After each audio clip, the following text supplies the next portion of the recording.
وہ واحد پاکستان کی تاریخ کی پارٹی ہے. 40,000 ڈونرز کے ہمارے پاس ایڈریسز اور پتہ اور فون نمبرز ہیں کہ آج وہ 40,000 ڈونر جنہوں نے ہمیں پیسے دیے ہیں, آپ کسی کو بھی کال کر کے پوچھ سکتے ہیں کہ آپ نے پیسے دیے یا نہیں. اب یہ پارٹیز ہیں, میں ان کو چیلنج کرتا ہوں کہ یہ 100 ڈونرز کے نام مجھے دے دیں. ہمارے 40,000 ہے نا, یہ آپ کو 100 ڈونرز کے نام نہیں دے سکیں گے, کیونکہ انہوں نے فنڈ ریزنگ جیسے کی ہے وہ میں جانتا ہوں کیسے کی ہے. ایک تو یہ جو بڑے بڑے قبضہ گروپ انہوں نے پالے ہوئے تھے, ان سے پیسے لیتے تھے. یہ جو قبضہ گروپوں کے گھر گر رہے ہیں نا بڑے بڑے, آپ دیکھ رہے ہیں, یہ سارے گورنمنٹ نے پالے ہوئے تھے. ان کو پناہ دے رہے تھے یہی پولیٹیکل پارٹیز. یہ نون لیگ کے نیچے بڑے بڑے قبضہ گروپ خود ان کو پناہ دیتے تھے, پولیس ان کو ہاتھ نہیں لگا سکتی تھی. اب یہ جس کا بھی گھر گرائے, یہ اور بھی سیاستدانوں کے گھر گرائے ہیں, یہ لینڈ رجسٹری میں ان سب کے وہ بتایا ہوا ہے کہ زمین کون سی ہے, کس کی زمین ہے. یہ کوئی اس طرح کوئی گورنمنٹ نہیں کر رہی, یہ عدالت میں جا کے بتا سکتے ہیں کہ جی یہ زمین میری ہے. تو وہ عدالت کے اندر ہمارے پاس ان کی پہلے انکوائری کی گئی, چیک کیا گیا, یہ جو ساری زمینیں ہیں یہ انہوں نے گورنمنٹ کی قبضہ کیے ہوئے, جن کے اوپر بلڈوزر لگے ہوئے ہیں اب. اور یہ وہ لوگ تھے, کیوں ان کو پالتے تھے, ان کو پیسے دیتے تھے, فنڈز دیتے تھے, ان کے گھر کے خرچے دیتے تھے, ان کی, کیونکہ یہ جو پیسہ بناتے تھے ان کی پارٹی فنڈنگ کرتے تھے, ان کے جلسے جلوس کرتے تھے, جدھر قیمے کے نان ان کو دینے پڑتے تھے وہ بلانے کے لیے اپنے لوگوں کو. تو میں اس لیے کہہ رہا ہوں کہ یہ اب اس کو الیکشن کمیشن کو منطقی انجام تک پہنچانا چاہیے. ایک تو ان کے پاس ڈونر بیس ہی نہیں آپ کو نظر آئے گا. دوسری چیز, جہاں تک جو فورن فنڈنگ کا اصل تو مقصد یہ ہے کہ کوئی باہر کی حکومت آپ کو پیسے نہ دے کوئی, اور کیونکہ وہ اگر آپ کو پیسے دے گی اور آپ پاور میں آئیں گے, آپ کو وہ انفلوئنس کر سکتی ہے, آپ کی فورن پالیسی افیکٹ کر سکتی ہے. یہ بھی اگر تحقیقات کی جائے کہ کیا ان کو فارنرز نے پیسے دیے یا نہیں دیے. کیا وہ جو فضل الرحمان ہے وہ بتا سکتا ہے کہ اس کو اتنی دیر اس نے پارٹی کیسے چلائی ہے؟ کیا وہ یہ کہہ سکتا ہے کہ مجھے کسی لیبیا نے نہیں پیسے دیے؟ کیا نواز شریف کہہ سکتا ہے کہ اسامہ بن لادن سے اس نے پیسے نہیں لیے بے نظیر کی گورنمنٹ گرانے کے لیے؟ بے نظیر کی سٹیٹمنٹ ہے, اس کے اوپر اس نے کتاب میں لکھا ہوا ہے.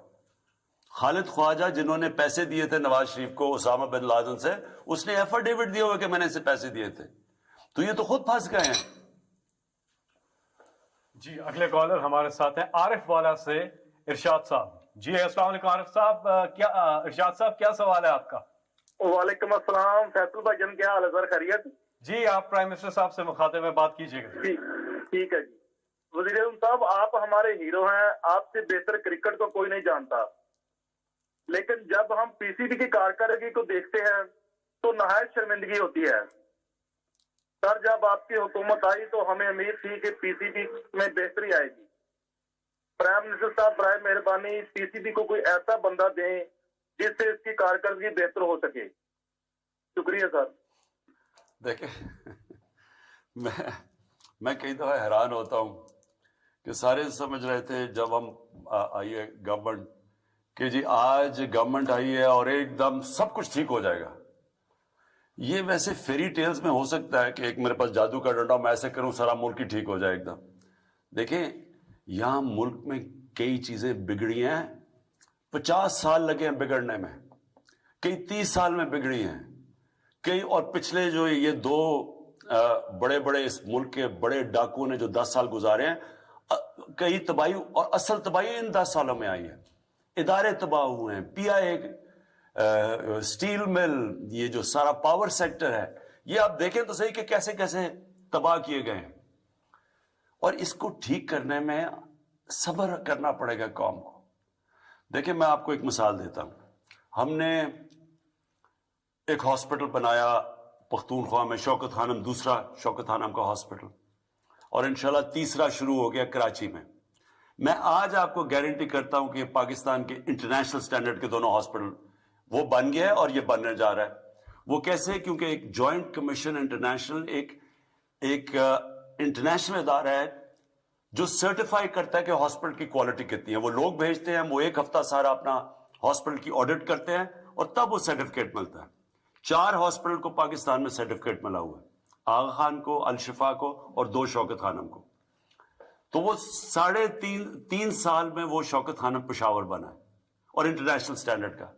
لیکن ہم جو پشاور کے ہاسپٹلز ٹھیک کرنے کی کوشش کریں, لیڈی ریڈنگ ہاسپٹل اور ان کے خیبر میڈیکل اور جو پرانے ہاسپٹل ہیں, وہ بڑا مشکل کام ہے, ٹائم لگ رہا ہے, دیر لگتی ہے, کیونکہ سسٹم سارے ٹھیک کرنے ہوتے ہیں, بری عادتیں پڑی ہوتی ہیں. پھر گورنمنٹ کے ہاسپٹل ہیں, وہ قانون آ جاتا ہے, وہ سٹے آرڈرز آ جاتے ہیں. تو ایک نیا ہاسپٹل بنانا آسان ہے, اور انشاءاللہ کراچی کا ہاسپٹل شروع ہو گیا ہے. میں آج آپ کو کہہ رہا ہوں کہ پاکستان کا سب سے ماڈرن اور بہترین ہاسپٹل بنے گا انٹرنیشنل سٹینڈرڈ کا. لیکن پرانے سسٹم کو ٹھیک کرنا ٹائم لگتا ہے. اب پنجاب پولیس ہے, کہتے ہیں جی پنجاب میں دیکھیں ڈکیتیاں, یہ ہو گیا وہ ہو گیا. اب پنجاب پولیس ایک دن میں تو نہیں خراب ہوئی, یہ 2 سالوں میں تو نہیں ہوئی. پنجاب پولیس کے اوپر ایک رپورٹ ہے لاہور ہائی کورٹ میں, 1993 کے اندر رپورٹ تھی. آئی جی عباس خان نے لاہور ہائی کورٹ نے پوچھا جی کہ کیوں اتنی زیادہ پنجاب پولیس کیوں نہیں ٹھیک پرفارم کر رہی, کرپشن کیوں اتنی زیادہ ہے. تو آئی جی عباس خان نے پوری ایک رپورٹ دی. اس رپورٹ کا ایک پیراگراف ہے, انہوں نے کہا کہ 25,000 لوگ میرٹ کے بغیر بھرتی کیے گئے. یہ میں 93 کی بات کر رہا ہوں کہ اس دور میں, اور اس میں پیسے لے کے پولیس والوں کو بھرتی کیا گیا. اور پھر ایک سینٹنس کہتا ہے کہ اور کئی لوگ جو مجرم تھے ان کو پولیس میں بھرتی کیا گیا.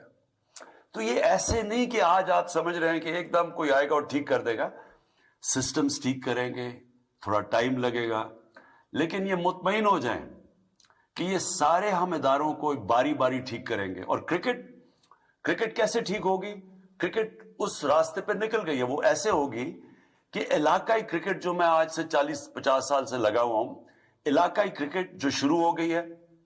آپ دیکھتے ہیں کہ جب پشاور کا میچ ہوتا ہے یا پشاور زال میں تو سارا کے پی اس کو دیکھ رہا ہوتا ہے. بلوچستان کا ایک کھلاڑی نہیں ہوتا لیکن سارا بلوچستان دیکھ رہا ہوتا ہے ٹیم کو. یہ میں 40 سال سے کہہ رہا تھا کہ علاقائی کرکٹ کو, وہ ہو گئی ہے.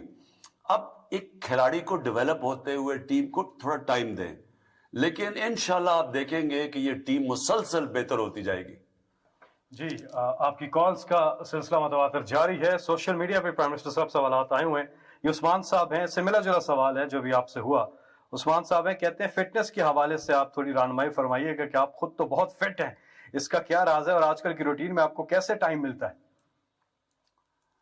آج کل تو بڑا مشکل ہے فٹ ہونا. بلکہ میں دیکھ رہا تھا بشرا بیگم نے ایک وہ ویئنگ مشین دیکھی, تو جب ویئنگ مشین رکھی, میں جب کرکٹ کھیلتا تھا سارا میرا کبھی 185 پاؤنڈ سے زیادہ ویٹ نہیں گیا. تو جب مشین پہ کھڑا ہوا تو 200 پاؤنڈ پہ پہنچ گیا ویٹ. وہ اس لیے کہ 8-8 گھنٹے 9 گھنٹے میں کرسی پہ بیٹھتا ہوں اور اتنا ٹائم نہیں ملتا مجھے ایکسرسائز کرنے کا. لیکن دیکھیں, اللہ نے جب سے دنیا بنائی ہے, میں سب کو ایک چیز کہنا چاہتا ہوں, وہ کامیابی تو اس کو دیتا ہے جو محنت کرتا ہے. اللہ نے آپ کو یہ کہا ہوا ہے کہ جسم جو آپ کا ہے یہ اس کی طرف سے ایک نعمت ہے. آپ جتنا آپ اس کی نعمت کا دھیان رکھیں گے وہ آپ کو بیماریاں نہیں ہوں گی. اللہ آپ کو صحت دے گا, اور اچھی صحت سے بڑی نعمت کوئی نہیں ہے.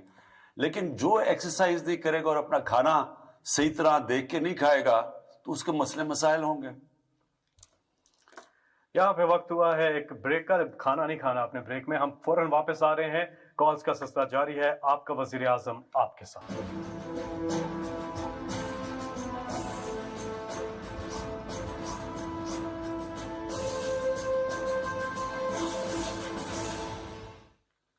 جی, وقفے کے بعد ایک بار پھر آپ کو خوش آمدید. آپ کی کالز کا سلسلہ جاری ہے. 051-921-0809. اب ہمیں بتایا جا رہا ہے کنٹرول روم سے کہ ہمارے ساتھ ہیں سردار محمد علی ایبٹ آباد سے. جی سردار صاحب. السلام علیکم. جی, میرا اسکپر سے یہ ایک سجیشن بھی ہے اور یہ بلین ٹری سونامی کے حوالے سے بھی. جب یہ بلین ٹری لگایا گیا تو اس کی میرا تعلق ہے تحصیل لورا ضلع ایبٹ آباد سے, اور میں ہزارہ کا رہنے والا ہوں. میں اس سلسلے میں جو پچھلے 2 سال سے اس پہ کام بھی کر رہا ہوں. زیتون کے میں نے 1230 پودے پچھلے سال شنکیاری والوں کے توسط سے لگائے تھے ٹی ریسرچ سینٹر کے حوالے سے. تو میں یہ اسکپر کو ایک سجیشن دینا چاہتا ہوں کہ ہمارا جو ایریا ہے تحصیل لورا خاص طور پہ, یہ یہاں پہ وائلڈ اولیو بے شمار ہے, اور گورنمنٹ کی پالیسی بھی ہے. تو ہم اس ایریا کو ایک دم سے اپ لفٹ کر سکتے ہیں, خاص طور پہ ہزارہ پورے کو اور تحصیل لورا کو. یہاں پہ اولیو ٹری جو ہیں وائلڈ اولیو ہیں ان کے اوپر گرافٹنگ کرائیں. ایک دوسرے نمبر پہ یہ ہے اس کے پر کہ اگر فرض کیا جو پودے آتے ہیں ایک تو ان کی تعداد آپ کم کریں اور دوسرا یہ ہے کہ کوالٹی میک شور کریں, کیونکہ ریشو جو ہے اس کی بہت ضروری یہ چیز ہے کہ اس کی جو سکسیس ریشو ہے وہ زیادہ ہونی چاہیے. یہ گورنمنٹ کو خاص طور پہ جنگل والوں کو ٹاسک فورس ان کی بنائیں اور ان سے کہیں کہ اس ایریا میں اچھے طریقے سے اپنے یہ پلانٹیشن کریں, اور خاص طور پہ زیتون کا یہ 1000 سال کے لیے سر پلاننگ کرنی ہوگی ہمیں. دیکھیں میں ایک چیز کہہ رہا تھا, اس کو غلط سمجھا لوگوں نے. میں یہ کہہ رہا تھا کہ بدقسمتی سے ہماری پارلیمنٹری ڈیموکریسی میں ہوا کیا ہے کہ ہم نے لانگ ٹرم پلاننگ نہیں کی. ہم سوچتے ہیں یہاں پچھلے آتے تھے کہ اچھا جی 5 سال کے بعد الیکشن ہونا ہے تو یہ چیزیں کر لو جو 5 سال سے پہلے مکمل ہو جائیں. اور پھر اس سے کیا نقصان ہوا کہ ملک تو تب آگے بڑھتا ہے جب وہ آگے سوچتا ہے, اپنی آنے والی نسلوں کا سوچتا ہے, جو چائنا کر رہا ہے. تو میں کہہ یہ رہا تھا کہ ہم یہ بڑا غلط ہوا, کوئی سوچتا ہی نہیں آگے والی اپنی نسلوں کے لیے. ہم پہلی اس ملک میں پہلی گورنمنٹ اور جماعت ہیں جس نے آگے کا سوچا, یہ جو درخت اگانے کا سوچا ہے پاکستان میں. اور یہ جو آپ نے ابھی بات کی ہے یہ زبردست بات ہے. دیکھیں ہم اربوں روپے کا ہم یہ گھی باہر سے امپورٹ کرتے ہیں. جیسے ہی ہمارا جب روپیہ گرتا ہے تو وہ گھی اور مہنگا ہو جاتا ہے. جو سب سے بہترین تیل ہے کوکنگ آئل یعنی استعمال کرنے کے لیے وہ ہے زیتون کا تیل. اور پاکستان ایک ایسی جگہ ہے کہ ہم جو باہر سے چیزیں امپورٹ کر رہے ہیں, ہم اگر یہ زیتون کو صحیح لگاتے ہیں یہ تو ایک پورا ایک انقلاب ہے پاکستان میں. ہم زیتون سے ہی اربوں ڈالر کما سکتے ہیں. ہمارے ایسے علاقے ہیں یہ جو دریائے سندھ کے رائٹ سائڈ پہ جتنا علاقہ ہے, یہ سلیمان کا, یہ نیچے ڈی آئی خان میں, یہ اور نیچے تک, یہ سارا میں نے چیک کروایا ہے زیتون کے لیے بہترین علاقہ ہے. یہ علاقہ جدھر ہم اسلام آباد میں بیٹھے ہوئے ہیں یہاں بھی بہترین زیتون اگتا ہے. میں نے اپنے گھر میں زیتون کے پودے لگائے. تو اب ہم اسی مہینے انشاءاللہ میں بڑی ایک لانچ کر رہا ہوں زیتون کے. ایک تو ہم پیوند کروائیں گے اور پورا ایک زیتون کا انقلاب لے کے آ رہے ہیں. اب ان پہاڑی علاقوں میں جدھر لوگوں کے پاس زیادہ کچھ نہیں ہے, اگر ہم زیتون کے اوپر ہی کریں اور پھر اس کا تیل یہ ہم ایکسپورٹ بھی کر سکتے ہیں, یہ لوکل لوگوں پہ یہ خوشحالی بھی لا سکتا ہے, ہمیں ضرورت بھی نہیں پڑے گی کہ اپنے ڈالر خرچ کرنے کے لیے. تو انشاءاللہ یہ اسی مہینے میں لانچ کر رہا ہوں. جی اگلے کالر ہمارے ساتھ. السلام علیکم. السلام علیکم. جی کون بات کر رہی ہیں؟ جی فرح لودھی خان بات کر رہی ہوں میدان سے. جی سوال پوچھیے گا پلیز. جی مسٹر پرائم منسٹر سے سب سے پہلے تو ہم یہ کہیں گے کہ ہماری دعائیں ان کے ساتھ ہیں کہ اللہ ان کے پوری نیت سے پاکستان کو اسٹیبل کرے. میرا سوال اپ کمنگ سینٹ الیکشن کے حوالے سے ہے. جیسے کہ ہم سب جانتے ہیں کہ پاکستان میں تو یہ تاریخ رہی ہے کہ سینٹ الیکشن سے پہلے ٹکٹوں کی خرید و فروخت شروع ہو جاتی ہے, اور انفارچونیٹلی پی ٹی آئی کے پاس قانون سازی کے لیے نمبر بھی پورے نہیں ہیں. تو خان صاحب کا کیا ویژن ہے, کیا فیوچر اسٹریٹجی ہے کہ وہ یہ ضمیر کی تجارت جو ہے سینٹ الیکشن میں کس طریقے سے روکیں گے؟ دیکھیں یہ بڑی ایک شرمناک چیز ہے. یہ 30 سال سے ہو رہا ہے پاکستان میں.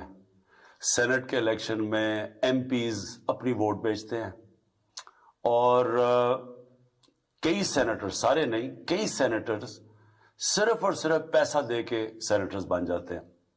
یعنی رشوت دے کے لوگوں کے ضمیر خرید کے وہ سینیٹر بنتے ہیں. اور ہمارے اپنے ایم پیز, سب نہیں کئی, اپنی ووٹ بیچتے ہیں اور اس لیے نہیں ووٹ دیتے کسی کو کہ وہ ایک پارٹی چاہتی ہے کہ یہ ہمارا کینڈیڈیٹ ہے, وہ اس لیے دیتے ہیں کہ پیسے ملتے ہیں.